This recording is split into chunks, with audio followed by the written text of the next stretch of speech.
Greetings, all you Jackson Jennets, and welcome to your daily dose of Donkey with Ginger.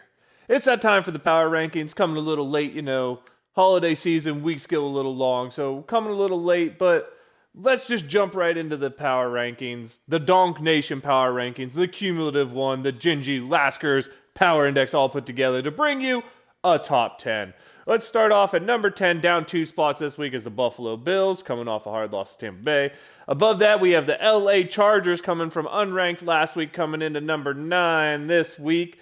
At number 8, we have the Tennessee Titans up 1. And number 7, we have the LA Rams down 2, despite a big Monday night win against Arizona. Number 6, we have the Dallas Cowboys up 1. And number 5, we have the Kansas City Chiefs up 1. And then New England dropped a spot to go to number 4, but still that team looks impressive. The Green Bay Packers come in at number 3, that's down a spot. The Arizona Cardinals down a spot to number 2, which means for the first time we have not Arizona, not Green Bay, but the Tampa Bay Buccaneers coming in at the number 1 spot. They're up 3 spots from last week's power rankings to the number 1 slot. They came in at number 1 on, ironically, only one list. Lasker's the only one that had them at number 1, but they were number 2 in both the Index and Gingy, as you'll see here in a minute.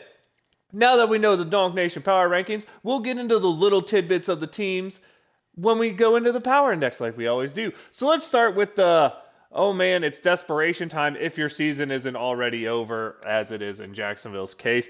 The 32 through 20 of the power index. Coming in at the very bottom, your Detroit Lions. What is there to say? A team's just not going good for them. 31, you have the Jacksonville Jaguars, just fired their coach. That tells you all you need to know about that situation. The Jets come in at 30. I mean, they seem to win more games when their first-round pick isn't there, but you got to let Wilson learn. 29, you got Houston, who's now going to start their rookie Davis Mills for the rest of the year. We'll see how that goes. I mean, they didn't turn the ball over in their last loss and managed to actually score points, so something's going good for them. Chicago comes in at 28. Matt Nagy, I don't think he knows how to get it done, and that team looked like they had a chance in Green Bay and then just forgot how to play in the second half. The Giants come in at 27. Glennon was healthy at least, so at least they had a quarterback that knew the system playing. Atlanta comes in at 26, a team that still has a decent chance at the playoffs if they can get hot. Carolina comes in at 25. Nothing seems to be going right since Cam took over. 24, you got the Vegas Raiders, and the wheels have just fallen off since the Henry Ruggs crash. That team just does not look good. 23, you have Washington, who their winning streak was finally halted by the Dallas Cowboys. 22, you have the Miami Dolphins, who just seem to win games when Tua is there. 21, you have the Seattle Seahawks, who their season's essentially done. Hopefully, they can figure out how to keep Russ happy, because they need a lot more things than him to fix that team. 20, you have Pittsburgh, still really in the playoff hunt with mediocre offense, mediocre defense, and a team that just doesn't play in the first half of football games. So let's go 19 through 11 here. We got the Minnesota Vikings coming off a big fake football win against the Steelers. You have the Philadelphia Eagles, who are somehow still in the playoff hunt because NFC is a bunch of under 500 teams, really. 17's New Orleans, a win that put them right back in the playoff race, even though they still look terrible overall. 16, you have San Francisco coming off a huge win against the Cincinnati Bengals. 15, you have the Cleveland Browns coming off a big win against Baltimore by taking out Lamar Jackson. And did anyone else find it weird that Cleveland, for a 3-week stretch, got to go Baltimore, bye week, Baltimore? Literally the only team they prepped for in the past month is Baltimore. I certainly hope they would beat them the second time with that much prep time.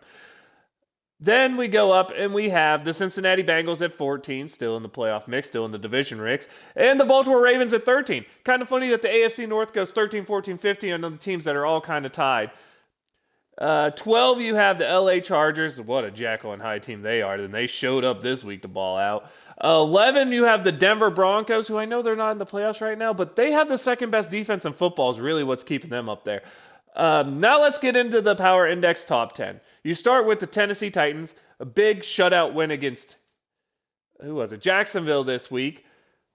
But they still really haven't shown much offensively since losing Derrick Henry and A.J. Brown. At number 9, you have the Indianapolis Colts. This team is on fire now. A top 5 offense, a top 10 defense, the best turnover margin in football. This is a team that's trending up but has a tough schedule. And because of some bad games early in the year against some good teams and some really close losses, they're struggling to try and make the playoffs. Number 8, same type of thing. Buffalo, some bad losses or some close losses, but a top 6 or number 6 in offense, number 3 in points defense, a top 10 turnover margin. Another team that just the performance on the field hasn't matched the stats that they're putting up overall on many occasions.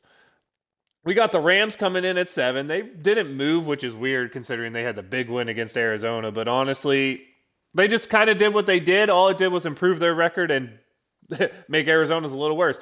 Kansas City comes in at 6. Somehow that defense that was worst in the league about 5 weeks ago is now a top 10 scoring defense. There's still a top 10 scoring offense. The difference is the Chiefs being able to stop people makes that team scary.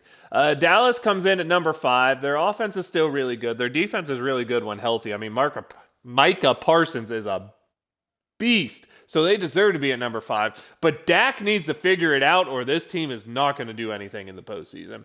Number 4, you got the Green Bay Packers. Somehow an Aaron Rodgers-led offense still isn't a top 10 offense, but he just knows how to get it done. And that's why the power index is probably going to underrank the Packers for ever. It's just because this year doesn't seem like Rodgers is worried about exploding. He's just worried about winning the football game, and he's doing a great job of it there in Green Bay.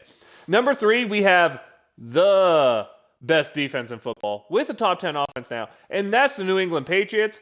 And how can you argue against a team who 2 weeks ago, their quarterback didn't have to throw the ball, they won. They just seem to be a Bill Belichick team. They just seem to know how to win a football game, which makes last year Cam Newton even weirder that they couldn't because they get a rookie and all of a sudden they're back to being New England. Let's be honest here. And then the other half of that dynasty, quarterbacks are number 2 team. I know a lot of people will put a lot of different names out there, but unless Tom Brady does something really crazy over the last few weeks, I don't see how this man doesn't win the MVP this year. The numbers he's putting up is incredible. He's leading the number 1 offense in football. It's just Tom Brady doing Tom Brady things. And still holding on to that number 1 spot is the Arizona Cardinals because big loss to the Rams. And honestly, I don't know if the Cardinals want to have home field advantage in the playoffs because they seem to do better on the road. But this is a top 5 offense, a top 5 defense, top 5 turnover margin in terms of points against expected, a top 5 team, tied for the best record in the league. You can't really argue with Arizona being here statistically. I know that recent loss hurts, but look at all the other games and consider their record with Kyler Murray. This is a team that deserves to be in the top 5. I think if you named any of these top 4 teams as your number 1 team, you definitely have it right. I mean, you're really splitting hairs when you're talking Arizona, Tampa Bay, New England, and Green Bay, because these are all teams that have shown the ability to do it on the defensive side of the ball, although some are showing injuries now in Tampa and Green Bay, have shown it on the offensive side of the ball. One's led by a rookie, one's led by Kyler Murray breaking out, and 2 are led by first ballot Hall of Famers Aaron Rodgers and Tom Brady. So I don't think you can argue with that. Now that we know the power index, we can get into how did Gingy rank them? How did Laskers rank them? Let's look at their top 10, starting with Gingy. And it's kind of fun because they almost had the exact same teams except for at 10 in terms of total teams in. Gingy starts Buffalo, Chargers, Titans, Rams, Cowboys at 6, Chiefs at 5. Can't argue there. I mean, they were playing great football. New England at 4, Arizona at 3, Tampa Bay at 2, and Green Bay at 1. You can't argue with any of that. They're all really good teams. The biggest thing is who's going to have the big injury seems to be what's going to determine the NFC. And if not, it's just kind of a flip of the coin between those top teams. Laskers had Baltimore at 10. That's the only team that was a different team amongst the top 10. Then Chargers at 9, Titans at 8, Dallas down to 7, the Rams up to 6, Chiefs at 5, then New England at 4, and then he essentially just took the top and moved them to the bottom of the top 3 as it's Green Bay at 3, Arizona at 2, and Tampa Bay at 1. Again, I love that I give them homework. I love that they actually do the homework.